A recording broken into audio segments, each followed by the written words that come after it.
So അടുത്തതായിട്ട് നമ്മൾ പഠിക്കാനായിട്ട് പോകുന്നതാണ് നമ്മുടെ കോസ്മെറ്റിക് പ്രൊസീജിയേഴ്സിനെ കുറിച്ച്. അതിൽ ആദ്യമായിട്ട് വരുന്നതാണ് കെമിക്കൽ പീലിംഗ്. ഈ ഒരു ടെക്നിക്കിനകത്ത് നമ്മുടെ ഫേസിലോട്ട് കെമിക്കൽസ് ആഡ് ചെയ്യുകയും ഇതിൻ്റെ മുകളിലത്തെ എപ്പിഡെർമിസ് ലെയറും ഇതിന് തൊട്ട് താഴെയുള്ള ഡെർമിസ് എന്ന ലെയറിൻ്റെ അപ്പർ പാർട്ടുമാണ് റിമൂവ് ചെയ്യുന്നത്.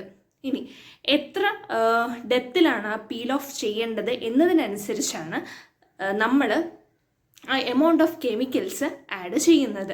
ഇനി ചില പേഷ്യൻസിന് ഒരു 24 hours ഇറിറ്റേഷൻ, ഒരു ബേണിംഗ് സെൻസേഷൻ ഉണ്ടാവാം. ഇനി ഇതിന് വരുന്ന കോംപ്ലിക്കേഷൻസ് എന്ന് വെച്ചാൽ ഇൻഫെക്ഷൻസ് വരാം, മേ ബി ഇൻഫെക്ഷൻസ് വരാം, ഡിസ്കളറേഷൻ വരാം, ദെൻ ഇച്ചിങ് സെൻസേഷൻ, അതേപോലെ തന്നെ ബേണിംഗ് സെൻസേഷനും ഉണ്ടാവാം. അടുത്തത് ഡെർമാബ്രേഷനാണ്. നമ്മുടെ ഒരു ട്യൂബിനകത്ത് വയറ് വരുന്ന രീതിയിൽ ഈ ഫോട്ടോയിൽ കാണാൻ പറ്റുന്നുണ്ടല്ലേ, ആ ഒരു ടൂൾ ഉപയോഗിച്ചുകൊണ്ടാണ് സ്കിന്നിന്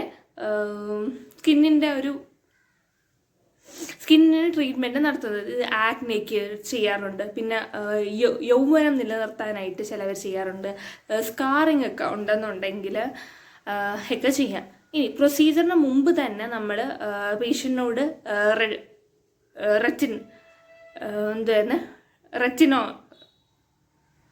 റെറ്റിനോയിഡ്സിൻ്റെ ഒരു ക്രീമുണ്ട്,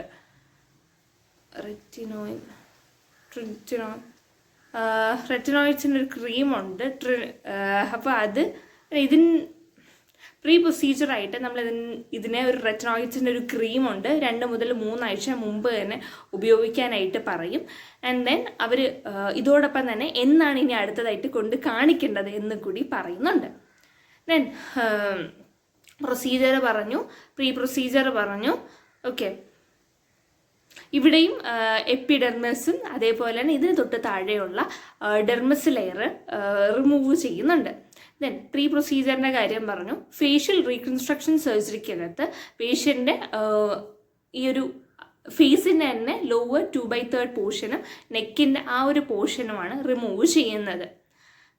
റിമൂവ് ചെയ്യുകയല്ല, എന്താണ് ഫേഷ്യൽ റീകൺസ്ട്രക്ട് ചെയ്യുന്നുണ്ട്. ഇപ്പോൾ ചില പേഷ്യൻസിന് ഭയങ്കര ഇങ്ങനെ സാഗ് ചെയ്ത് കിടക്കുന്നുണ്ടല്ലോ, അതൊക്കെ ഒന്ന് ലിഫ്റ്റ് ചെയ്യാനും ഫേഷ്യൽ റീകൺസ്ട്രക്ട് ചെയ്യാൻ നോർമലായിട്ടുള്ള ഫങ്ഷനിലോട്ട് കൊണ്ടുവരാനാണ് ശ്രമിക്കുന്നത്.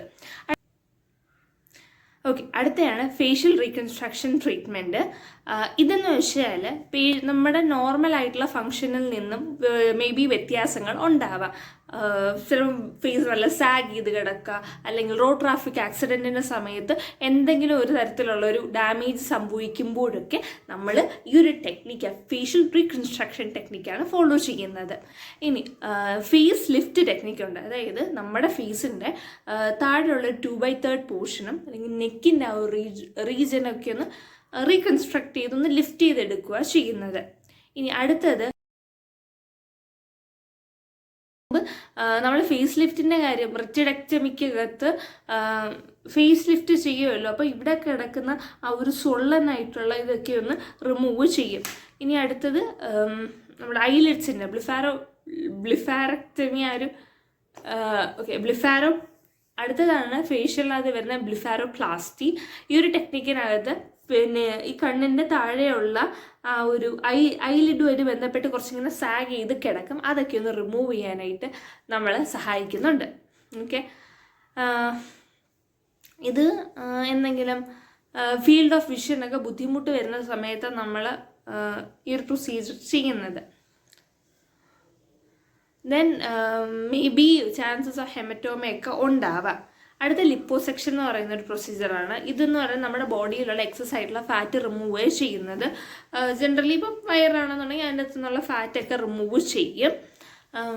ഇത് ജനറലി അത്രത്തോളം കോംപ്ലിക്കേഷൻ ഒന്നും കാണുന്ന ഒരു പ്രൊസീജിയർ അല്ല. OPയിൽ തന്നെ നമുക്ക് ചെയ്യാനായിട്ട് പറ്റും. അതായത് വരിക, പ്രൊസീജിയർ ചെയ്യുക, പിന്നെ വീട്ടിലോട്ട് നമുക്ക് തിരിച്ചു പോകാനായിട്ട് പറ്റും. ഇൻ കേസ് മേ ബി ഒരു കോംപ്ലിക്കേഷൻ ഉണ്ടെന്നുണ്ടെങ്കിൽ ഹോസ്പിറ്റൽ സ്റ്റേ പറയാം. ഇനി പേഷ്യൻറ്റിനോടാണെങ്കിലും ബൈസ്റ്റാൻഡറിനോടാണെങ്കിലും എല്ലാ കാര്യങ്ങളും നമ്മൾ കൃത്യമായിട്ട് തന്നെ ഇൻഫോം ചെയ്യണം. അവരുടെ എന്ത് ഡൗട്ട് ഉണ്ടെങ്കിലും നമ്മൾ പറഞ്ഞു കൊടുക്കാൻ റെസ്പോൺസിബിലിറ്റി ഉണ്ട്. ഇൻ കേസ് ആ ഒരു ഫാറ്റ് ഡെപ്പോസിഷൻ കുറച്ചധികം ഉണ്ടെന്നുണ്ടെങ്കിൽ 2 3 അതിൽ കൂടുതലോ സെഷൻസ് എടുത്ത് റിമൂവ് ചെയ്തിട്ട് വീട്ടിലോട്ട് പോവേണ്ടി വരും. 2-3 തവണ അതിൽ കൂടുതൽ ചെയ്യേണ്ടി വരും ഇൻ കേസ് ഒരുപാട് എമൗണ്ടിൽ ഉണ്ടെന്നുണ്ടെങ്കിൽ മാത്രം. ഇനി ഇതിനകത്ത് വഴി എക്സസ് ആയിട്ടുള്ള ഫേഷ്യൽ റിങ്കിൾസ് ഒക്കെ മാറിക്കിട്ട് എന്തെങ്കിലും വാട്ട്സ് ഉണ്ടെങ്കിൽ അത് റിമൂവ് ചെയ്യാനൊക്കെ ഇത് സഹായിക്കുന്നുണ്ട്. നഴ്സിംഗ് മാനേജ്മെൻറ്റ് എന്ന് വെച്ചാൽ നമുക്കിത് OPD വെച്ച് തന്നെ ചെയ്യാൻ വേണ്ടി പറ്റും. ഞാൻ നേരത്തെ പറഞ്ഞാൽ കോംപ്ലിക്കേഷൻ ഉണ്ടെന്നുണ്ടെങ്കിൽ നമ്മളൊന്ന് IP ആക്കേണ്ടി വരും, ഹോസ്പിറ്റൽ സ്റ്റേ വേണ്ടി വരും. പക്ഷേ അങ്ങനെ ജനറലി വേണ്ടി വരാറില്ല. പ്രീ ഓപ്പറേറ്റീവ് സമയത്ത് നമ്മൾ പേഷ്യൻ്റ് ഇൻഫോംഡ് ആയിട്ടുള്ള കൺസെൻറ്റ് കൊടുക്കുക. പിന്നെ ബിഫോർ പ്രൊസീജിയർ നമ്മളൊന്ന് ഫോട്ടോ എടുത്ത് വയ്ക്കുക. അതാകുമ്പോഴത്തേക്കും അതിന് ശേഷം ഉണ്ടാകുന്ന ആ ഒരു ചേഞ്ച് നമുക്ക് അറിയാനായിട്ട് പറ്റും. ഇനി make patient understand the time frame for feeling. അതായത് കുറച്ച് ചില ഒരു സ്കിൻ ടൈപ്പ് അനുസരിച്ച് ഇപ്പം എനിക്കൊരു മുറിവ് ഉണ്ടായെന്നുണ്ടെങ്കിൽ it takes me more time than some people. കാരണം എൻ്റെ ഒരു സ്കിൻ ടൈപ്പ് അനുസരിച്ച് എൻ്റെ ഹീലിംഗ് ടൈം കുറച്ചും കൂടി കൂടുതലാണ്. അപ്പോൾ അവരോടൊന്ന് എഡ്യൂക്കേറ്റ് ചെയ്യുക, ഇന്നൊരു സർജറി ചെയ്തിട്ടുണ്ടെങ്കിൽ ഇത്ര സമയം എടുക്കും എന്നൊക്കെ അവർക്ക് പറഞ്ഞു കൊടുക്കുക.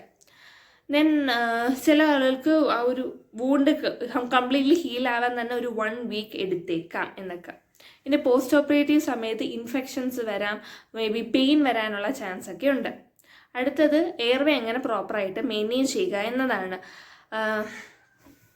എയർവേ കോസ്മെറ്റിക് സർജറിയുടെ സമയത്ത് എയർവേക്ക് എന്തെങ്കിലും പ്രോബ്ലം ഉണ്ടെന്നുണ്ടെങ്കിൽ നമ്മൾ മാനേജ് ചെയ്യണം.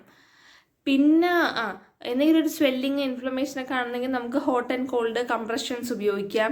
ദെൻ ന്യൂട്രിയൻസിൻ്റെ കാര്യമാണെങ്കിൽ പേഷ്യൻ്റ് കൊണ്ട് കഴിക്കാൻ ബുദ്ധിമുട്ടുള്ള സമയത്ത് മാക്സിമം സോഫ്റ്റ് ആയിട്ടുള്ള ഡയറ്റ് ഫോളോ ചെയ്യാൻ വേണ്ടി അവരോട് പറയണം. ദെൻ അവരോട് കമ്മ്യൂണിക്കേറ്റ് ചെയ്യുമ്പോഴത്തേക്കും നമുക്ക് സൈൻ ലാംഗ്വേജസ് ഒക്കെ ഉപയോഗിക്കാം. ദെൻ കോംപ്ലിക്കേഷൻസ് എന്തെങ്കിലും ഉണ്ടെങ്കിൽ മൈൽഡ് ആണെങ്കിലും ഹൈപ്പോ അലർജിക്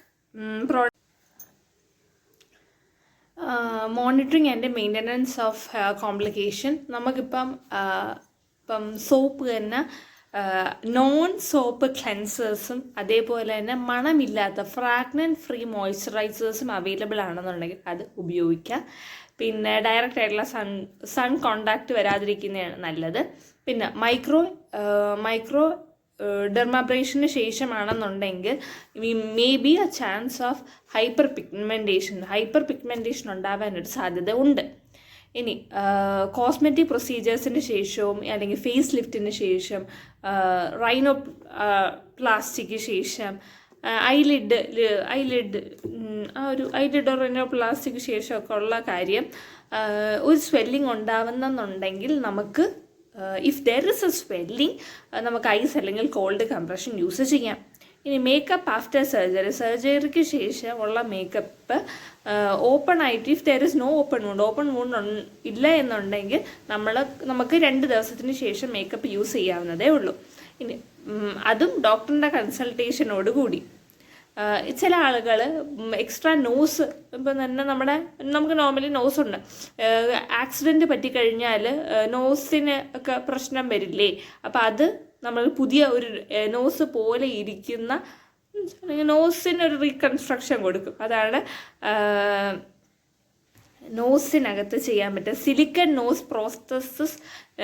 സിലിക്കൺ കൊണ്ടുണ്ടാക്കിയിട്ടുള്ളതാണ് ഉപയോഗിക്കുന്നത്. അതേസമയം ചെവിക്കുള്ളത് കൊണ്ട് ഇയറിൻ്റെ പ്രോസസ്സസ് ഉണ്ട്, അതും നമ്മുടെ സ്കിൻ ടോണിന് ചേർന്നിട്ടുള്ള അതേ കളറിലാണ് ആ ഒരു സിലിക്കൺ കൊണ്ടുണ്ടാക്കിയിട്ടുള്ള ഇയർ ഇനി പ്രോസ്തെറ്റിക് ഐ ഉണ്ട്.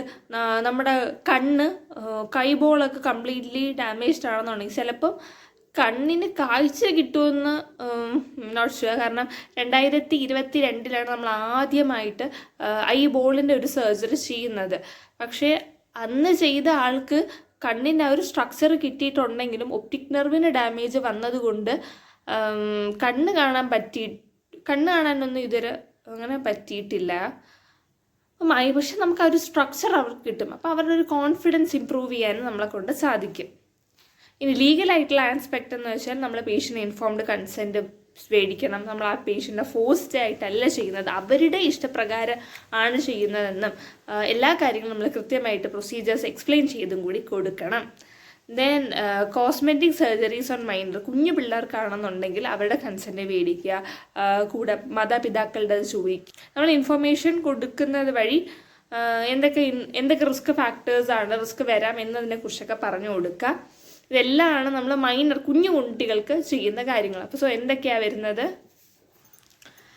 കോസ്മെറ്റിക് പ്രൊസീജിയേഴ്സ് എന്ന് പറഞ്ഞു കെമിക്കൽ ഫേസ് പീലിങ്ങിനെ കുറിച്ച്, ഡെർമാബ്രേഷനൊക്കെ ഹൈപ്പർ പിഗ്മെൻറ്റേഷൻ വരാം എന്നതിനെക്കുറിച്ച് പറഞ്ഞത്. പിന്നെ ഫേസ് ലിഫ്റ്റ് ടെക്നിക്കിനെ കുറിച്ച്, ദെൻ ഒരു റീകൺസ്ട്രക്റ്റീവ് സർജറീസ്, റൈനോപ്ലാസ്റ്റി ചെയ്യുന്നതിനെ കുറിച്ച് നമ്മൾ ഡിസ്കസ് ചെയ്തിട്ടുണ്ടായിരുന്നു. പിന്നെ പ്രോസ്തെറ്റിക്സ് തന്നെ നോസിനുള്ളതുണ്ട്, ഇയറിനുള്ളതുണ്ട്, ഐസിനുള്ളതുണ്ട്. പിന്നെ സർജറിക്ക് മുമ്പ് നമ്മൾ യൂസ് ചെയ്യുന്ന ക്രീംസിനെ കുറിച്ച്, പിന്നെ എപ്പോഴാണ് ഡ്രസ്സിങ്ങിനെ കൊണ്ട് കാണിക്കേണ്ടതിനെ കുറിച്ച് പറഞ്ഞായിരുന്നു. പിന്നെ ലിപ്പോസക്ഷൻ നമുക്ക് ബെല്ലിയിൽ നിന്ന് ഫാറ്റൊക്കെ റിമൂവ് ചെയ്യാനായിട്ട് ഹെൽപ്പ് ചെയ്യും എന്നതൊക്കെ നമ്മൾ ഡിസ്കസ് ചെയ്തിട്ടുണ്ടായിരുന്നു. ഇത്രയാണ് ഇന്നത്തെ സെഷനിൽ നമ്മൾ പറഞ്ഞത്. See you in the next video. Thank U.